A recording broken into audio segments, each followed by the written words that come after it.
વડોદરાના કલાલી વિસ્તારમાં જૂની અદાવતના કારણે થયેલી યુવક ગિરીશ ભાલિયાની હત્યાના કેસમાં ક્રાઇમ બ્રાન્ચને મોટી સફળતા મળી છે. પત્નીની નજર સામે જ જીવલેણ હુમલો કરીને ફરાર થયેલા મુખ્ય આરોપી દર્શન મારવાડીને ક્રાઇમ બ્રાન્ચે ઝડપી પાડી તેની પૂછપરછ શરૂ કરી છે. આરોપી છેલ્લા ઘણા દિવસોથી પોલીસને ચકમો આપી અલગ અલગ શહેરોમાં ફરતો હતો.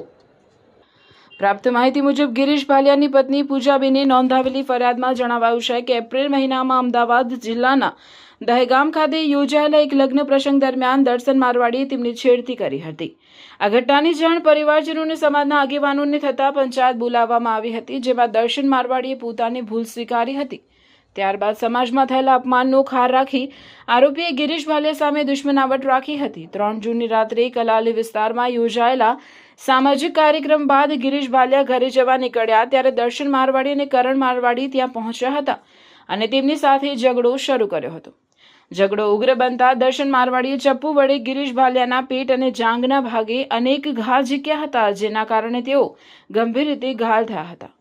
સારવાર માટે હોસ્પિટલ ખસેડવામાં આવ્યા બાદ તબીબોએ તેમને મૃત જાહેર કર્યા હતા. ઘટનાના બાદ બંને આરોપીઓ ફરાર થઈ ગયા હતા. એસીપી અશોક રાઠવાએ જણાવ્યું હતું કે અટલાદરા પોલીસ, ક્રાઇમ બ્રાન્ચ અને એલસીબીની ટીમો સતત આરોપીઓની શોધમાં હતી.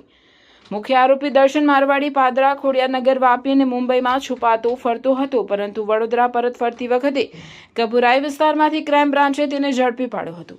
હાલ તેનું રિમાન્ડ મેળવી પૂછપરછ ચાલી રહી છે, જ્યારે ફરાર આરોપી કરણ મારવાડીની શોધખોળ માટે વિવિધ પોલીસ ટીમો કાર્યરત છે.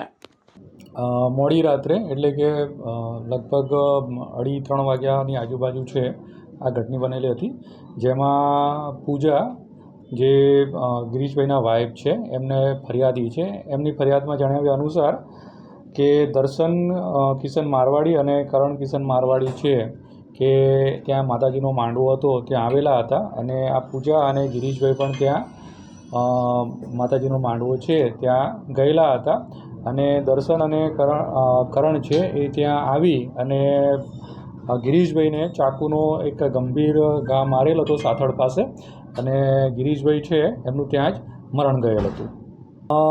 આરોપીની પૂછપરછ કરતાં તેમજ અમારી જે ક્રાઇમની ટીમ તેમજ લોકલ એલસીબી તેમજ ડિસ્ટર્બના માણસો એની પાછળ હતા. તો આરોપીના જણાવ્યા મુજબ કે એનું જે ટ્રેસિંગ થતું હતું કે પહેલાં શરૂઆતમાં એ પાદરા ભાગી ગયો, પાદરાથી પાછો ખોડિયારનગર ગયો, ખોડિયારનગરથી વાપી ગયો અને વાપીથી મુંબઈ ગયો હતો. ત્યાં અલગ અલગ જગ્યાએ રોકાયો હતો અને ત્યાંથી પછી પાછો એ નહીં થયું તો વડોદરા આવતો હતો, તો વડોદરા કપુરાઈથી અહીંયાથી આને ક્રાઇમ બ્રાન્ચની ટીમે પકડેલ છે. સર, આમાં 2 આરોપીઓ છે. એક આરોપી હાલ પણ વોન્ટેડ છે, પણ જે આ આરોપી છે આને કોઈ ગુનાહિત ઇતિહાસ છે? આ જે આરોપી છે દર્શન કિશન મારવાડી છે એના ઉપર અલગ અલગ પોલીસ સ્ટેશનમાં પ્રોહિબિશનના અલગ અલગ ગુનાઓ નોંધાયેલા છે. એટલે લિસ્ટેડ બુટલેગર છે? હા, લિસ્ટેડ બુટલેગર છે. જે દિવસ જે દિવસ આને આ મર્ડર કર્યું એ દિવસે નશાની હાલતમાં હતો? ના, એવા કોઈ પણ પુરાવા જે છે અમને મળેલ નથી ને આજુબાજુવાળાએ બી કોઈ બી જણાવ્યું કે નશામાં છે એવું.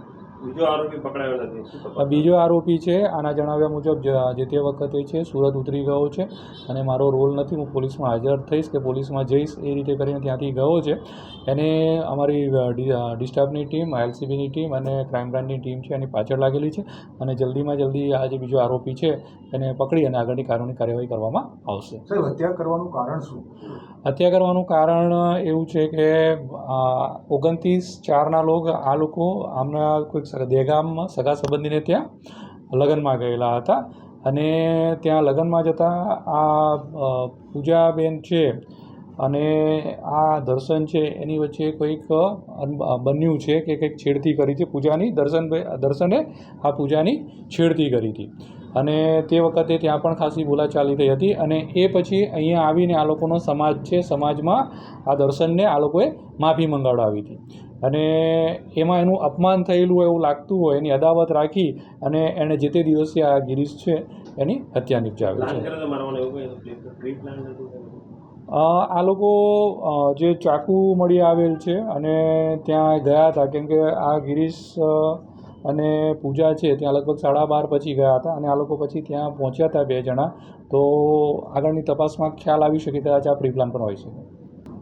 હત્યાનો ઘટનાક્રમ આ જે ફરિયાદી છે એના જણાવ્યા મુજબ એવું કહે છે કે અમે લોકો 12:30ની આજુબાજુ છે ત્યાં માતાજીનો માંડવો છે ત્યાં ગયા હતા અને એ દરમિયાન પછીથી આ બંને પણ ત્યાં પહોંચ્યા હતા અને એમણે પાછળથી જ હુમલો કર્યો હતો અને ધારદાર ચપ્પુથી એને જાંઘમાં મારી દીધું હતું. નજરે જોનાર જે બંને જે છે ફરિયાદી અને બીજા એના પિતરાઈ ભાઈ હતા એનું કે ત્યાં અચાનક હુમલો કરી અને મૃત્યુ નિપજાવેલ છે. આમાં એકતરફી પ્રેમનું કોઈ કારણ બની શકે? એકતરફી પ્રેમ હોય નહીં, એકતરફી પ્રેમનું એવું તેવું નહીં, પણ આ છેડતીનો બનાવ છે અમારી ધ્યાનમાં આવેલો છે.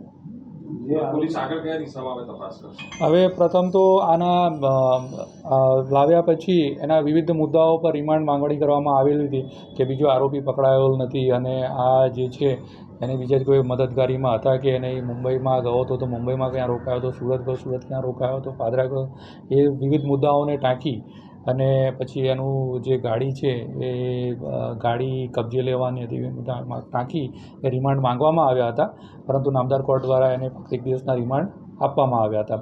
હવે આગળની તપાસ છે કે જે બીજો આરોપી છે એનો સહ આરોપી છે એને જલ્દીથી જલ્દી પકડીને આગળની કાર્યવાહી કરવામાં આવે.